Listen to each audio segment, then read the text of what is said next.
Tinatayang 150,000 pesos halaga ng fully grown marijuana plants ang nadiskubre ng mga otoridad sa sinagawang marijuana eradication sa sitio proper Takadang Kibungan, Benguet nito lamang Agosto 18, 2024. Matagumpay ang operasyon sa pinagsanib na pwersa ng mga pulisya sa panguna ng Kibungan Municipal Police Station, Provincial Drug Enforcement Unit, Provincial Intelligence Unit, Benguet Police Provincial Office, Regional Intelligence Division at Philippine Drug Enforcement Agency, Cordillera.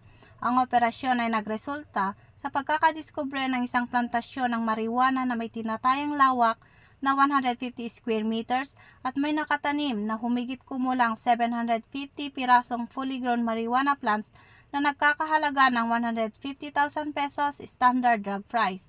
Bagamat walang nahuling cultivator, lahat ng nadiskubreng marijuana ay naidokumento at sinunog sa mismong lugar habang sapat na sampol ay dinala upang isumiti sa Regional Forensic Unit Cordillera para sa qualitative test.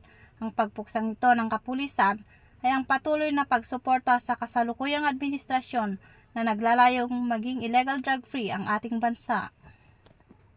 Mula dito sa probinsya ng Apayao, akong iyong PNN correspondent, Patrolwoman Jesly Sabado, alagad ng batas, tagataguyod ng Balitang Pulis.